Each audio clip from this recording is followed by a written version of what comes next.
Adjunct Professor Moran, Macroeconomics 111. Now that we've discussed a single aggregate supply curve and its three segments, we're going to discuss and why it moves from one point to another.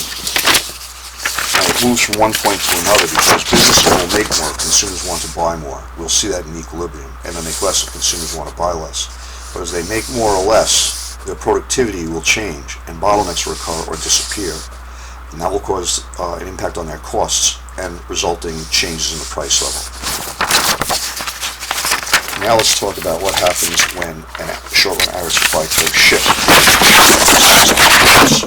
Underlying changes in business profitability caused by changes in the price of facts of production, wage increases or decreases, for example, resource costs, change in government regulations, or taxes.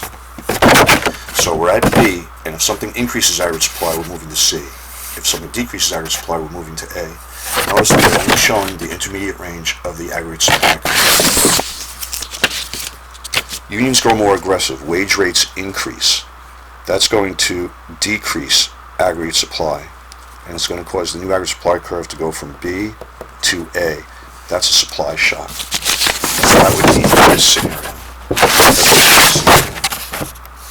So, at any one level of output, there'll be more inflation, or at any one price level, there'll be less output. OPEC successfully increases oil.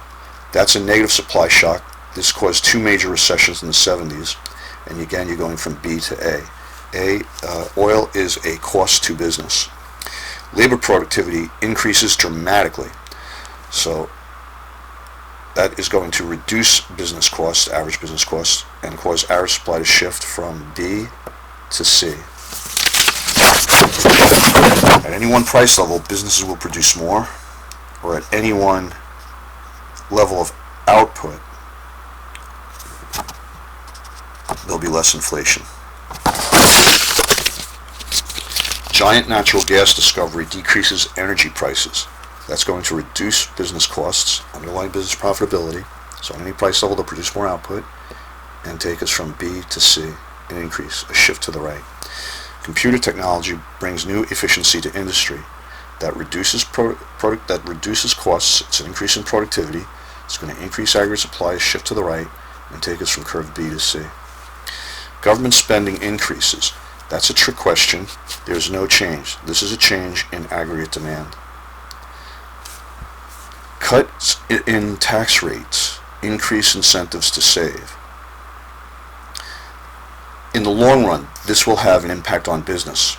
In the short run, this is a change in aggregate demand, both in terms of consumer borrowing and business borrowing. Low birth rate will decrease the labor force in the future. This is a long-run consideration, not a short run. In the future, if the labor force declines, there'll be less workers, and I will shift to the left. Research shows that improved schools have increased the skills of American workers and managers. That has increased the productivity of workers, and so that has increased the aggregate supply curve from B to C. Next, we're going to combine aggregate demand and aggregate supply on the same graph and explore equilibriums.